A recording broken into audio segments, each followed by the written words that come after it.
ஏன் ஒரு பணக்கார இன்னும் பணக்காரன் ஆகுறான், ஆனா ஒரு ஏழை ஏழையாவே இருக்கான்? ஏன் ஃபெராரி மாதிரியான கம்பெனி அவங்க கார் விளம்பரத்தை டிவில பார்க்க மாட்டோம்? ஏன் பணக்காரங்க அவங்க செய்யற சின்ன சின்ன வேலைக்கும் வேலைக்காரங்களை வச்சுக்கிறாங்க? எல்லாத்துக்கும் காரணம் மைண்ட் செட் தான். அவங்க ரிச் ஆகிறதுக்கு ஒரு மைண்ட் செட் இருக்கும். அப்படி என்ன மாதிரியான மைண்ட் செட் பணக்காரன் கிட்ட இருக்குது? ஏழைகைய எவ்வளவு கஷ்டப்பட்ட பிறகும் பணக்காரன் ஆக முடியல. ஒரு ஏழை மற்றும் பணக்காரனுக்கு இடையே என்ன வித்தியாசம் இருக்குதுன்றத இந்த வீடியோல கேரண்டீடா தெரிஞ்சுக்க போறீங்க.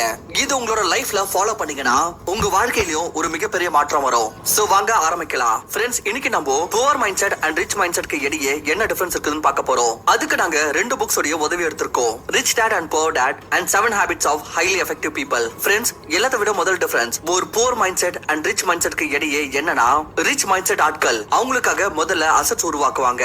இது அவங்களுக்கு மாதம் மாதம் பணம் உருவாக்கி கொடுக்கும். அண்ட் அதன் பிறகுதான் எல்லா கம்ஃபர்டான விஷயங்களும் வாங்குவாங்க.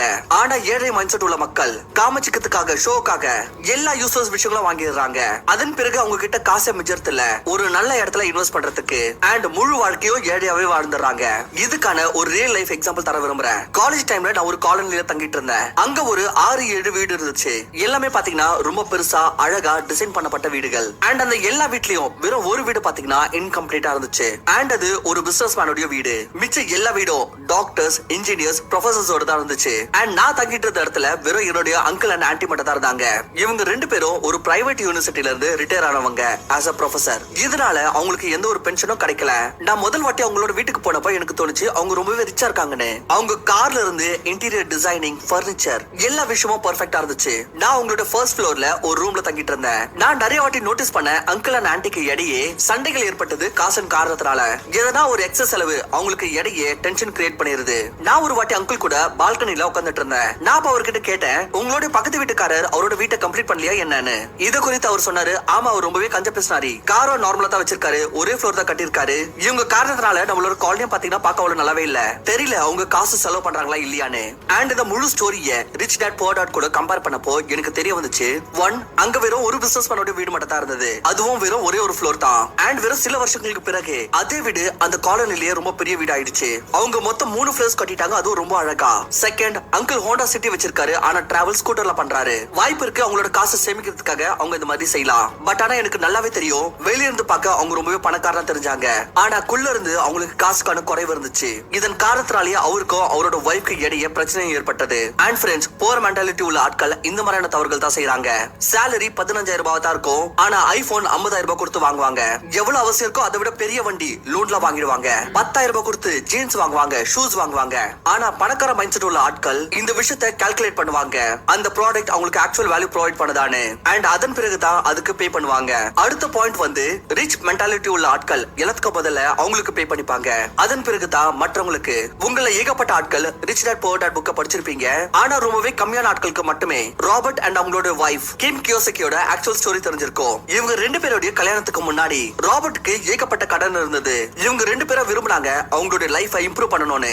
ஆனா இவங்க மந்த்லி சாலரி விட இவங்களுடைய மந்த்லி லோன் இன்ஸ்டால்மெண்ட் இருந்தது, அதை இவர் கொடுக்கணும். ஆனா ராபர்ட்க்கு அவர் ரிச் டாட் சொன்ன எல்லா பிரின்சிபல்ஸும் ஞாபகத்துல இருந்தது. அவர் சொல்லியிருந்தாரு, உனக்கு நீ எல்லாத்துக்கும் முதல்ல பே பண்ணு.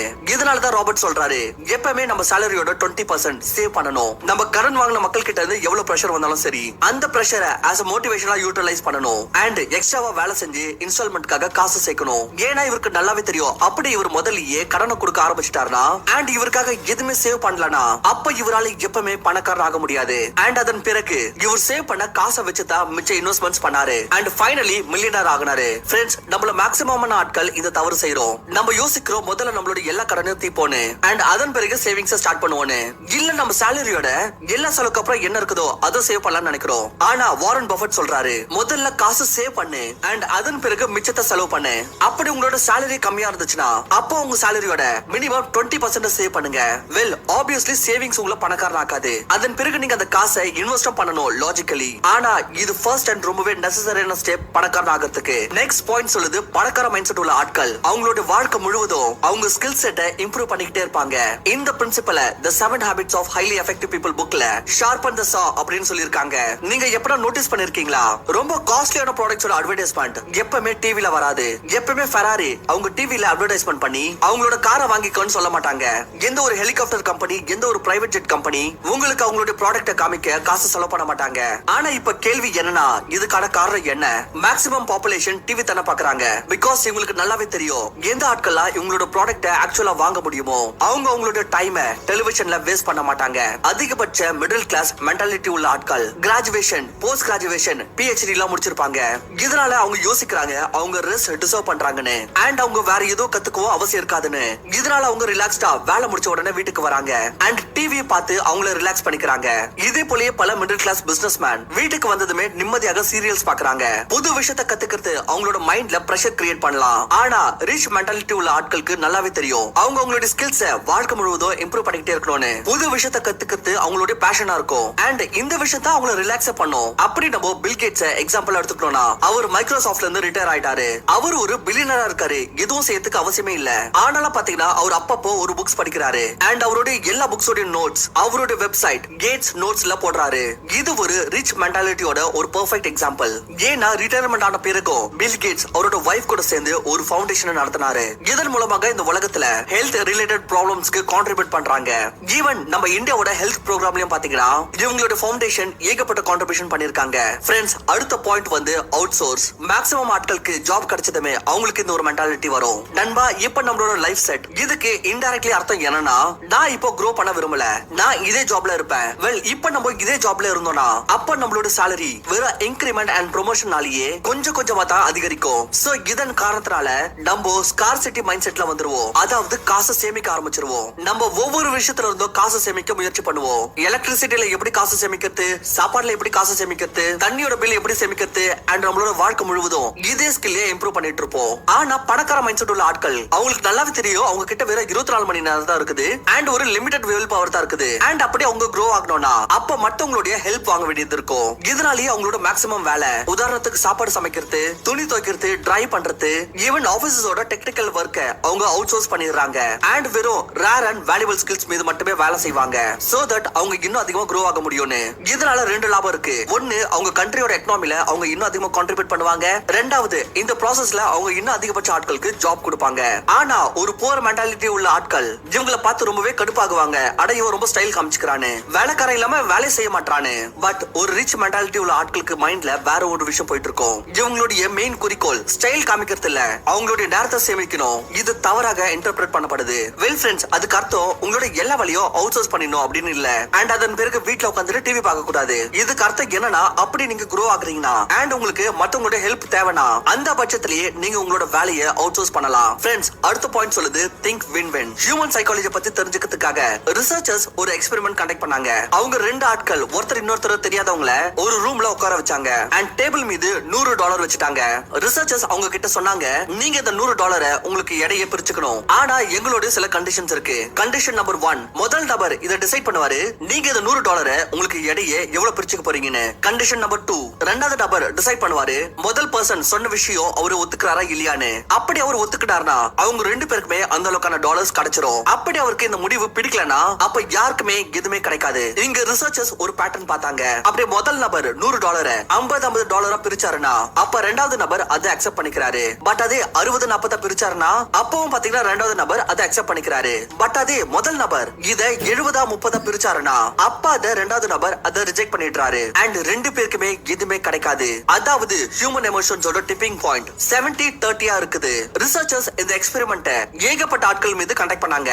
பட் இந்த நம்பர்ஸ் 70-30 பக்கத்துல தான் வந்தது. அதுக்கப்புறம் உங்களுக்கு தோணுச்சு ஒருவேளை $100 டெவலப்டு கண்ட்ரீஸ்க்கு ரொம்ப கம்மியா தோணலாம். சோ இதனால அவங்க டெவலப்பிங் கண்ட்ரீஸ் போனாங்க அண்ட் அதே இடத்துல சேம் ஆஃபர் கொடுத்தாங்க. பட் அதன் பிறகும் ரிசல்ட்ஸ் சேமா வந்துச்சு. அப்படி நீங்களும் ரெண்டாவது நபரா இருந்தீங்கன்னா அப்ப உங்களோட டிசிஷனும் சேமா தான் இருக்கும். ஏன் முதல் நபர் அவர் மட்டும் 70 எடுத்துக்கிட்டாரு ஆனா எனக்கு வெறும் 30? ஒருவேளை நீங்க எமோஷனலா சரியா இருக்கலாம். பட் இது கொஞ்சம் நம்ம லாஜிக்கலா பார்த்தோம்னா அப்ப உங்களுக்கு உண்மையில எதுவுமே கிடைக்கல. நீங்க வேற எஸ் சொல்லிருந்தீங்கன்னா உங்களுக்கு சில டாலர்ஸ் கிடைச்சிருக்கும். பட் மேக்ஸிமம் ஆட்கள் இந்த டீலுக்கு நோ தான் சொல்றாங்க. அண்ட் இது ஒரு போர் மைண்ட் செட் மக்களுடைய சைக்காலஜி. இங்க கோவம், பொறாமை, காம்படிஷன் மாதிரியான எமோஷன்ஸ் இருக்கும். ஆனா ஒரு ரிச் மைண்ட் செட் உள்ள நபர் எப்பவுமே அவங்களோட மைண்டை யூஸ் பண்ணி இந்த மாதிரியான ஒரு வழியை உருவாக்கிடுறாரு. இதனால ரெண்டு பேருக்கும் லாபம் ஏற்படுற மாதிரி அவங்க வின் வின்ல பிலீவ் பண்றாங்க. வின் லூஸ் இல்ல லூஸ் லூஸ் மாதிரியான டீல்ஸ் அவங்க எடுத்துக்கிறது இல்ல. ஈவன் வின் வின் சிச்சுவேஷன்ல அப்படி அவங்களுக்கு கம்மியான பெர்சன்டேஜ் கிடைக்கிறதுனாலும் ஆனாலும் அவங்க அந்த டீலை எடுத்துப்பாங்க. பிகாஸ் அவங்களுக்கு நல்லாவே தெரியும் அவங்க இந்த மாதிரி இன்னும் ஆயிரக்கணக்கான ஆப்பர்ச்சுனிட்டிஸ் கிரியேட் பண்ணிட முடியும்னு. ஃப்ரெண்ட்ஸ், இந்த வீடியோல நம்ம 5 பாயிண்ட்ஸ் கவர் பண்ணோம். ஃபர்ஸ்ட், அசெட்ஸ், தென் கம்ஃபர்ட். முதல்ல அசெட் சோர்சஸ் கிரியேட் பண்ணுங்க. அதுல இருந்து காசு வரணும். பண்ணணும். அதன் பிறகு கம்ஃபர்டபிள் ஷோ மாதிரியான பொருட்களை வாங்குங்க. Second, pay your self first. எல்லாத்துக்கும் முதல்ல உங்களுக்கு பே பண்ணுங்க. அட்லீஸ்ட் முயற்சி பண்ணுங்க உங்க சேலரியோட 20% சேவ் பண்றதுக்கு. உங்க மீது எவ்வளவு பிரஷர் வந்தாலும் சரி, உங்களோட சேலரி எவ்வளவு கம்மியா இருந்தாலும் சரி, அதன் பிறகு அந்த 20% இன்வெஸ்ட் பண்ணுங்க. தேர்ட், நம்ம செய்ய வேண்டிய விஷயம் அவுட் சோர்ஸ். அப்படி நீங்க உங்களை இம்ப்ரூவ் பண்றீங்களா அண்ட் உங்களுக்கு டைமுக்கு அவசியம் ஏற்படுதுன்னா அப்ப நீங்க உங்களோட வேலையை அவுட் சோர்ஸ் பண்ணலாம். இந்த விஷயத்துல கஞ்சத்தனம் காமிக்க கூடாது. ஃபோர்த், கண்டினியூஸ்லி உங்களோட ஸ்கில்ஸை இம்ப்ரூவ் பண்ணிக்கிட்டே இருங்க. புது புது மெட்டீரியல்ஸ் படிங்க, அதுக்கு ரிலவெண்டான கோர்ஸ் படிங்க, உங்களே அப்ஸ்கில் பண்ணிக்கோங்க. And finally, think win win. இதை யோசிக்காதீங்க மத்தவங்களுக்கு அதிகமா கிடைச்சிருச்சுன்னு. இப்படி யோசிங்க, உங்களுக்கு முதல்ல எதுவுமே கிடைக்கல, பட் இதுக்கு கம்பேரிட்டிவ்லி இப்போ உங்களுக்கு ஏதோ கொஞ்சம் கிடைக்குது. அப்படி நீங்க டேலண்டடா இருந்தீங்கன்னா அப்ப நீங்க இந்த மாதிரியான நிறைய சோர்சஸ் கிரியேட் பண்ணிடுவீங்க. லைஃப்ல சீக்கிரமா முன்னேற கத்துக்கோங்க. ஏன்னா நம்மளோட லைஃப் ரொம்ப பெருசு இல்ல அண்ட் நம்ம இந்த பூமியில எப்பவுமே இருக்க போறது இல்ல. ஃப்ரெண்ட்ஸ், அப்படி நீங்க லைஃப்ல பணக்கார ஆகணும்னு நினைக்கிறீங்கன்னா அப்ப உடனே வீடியோக்கு லைக் பண்ணிட்டு கீழே ரிச் மைண்ட் செட் கமெண்ட் பண்ணுங்க.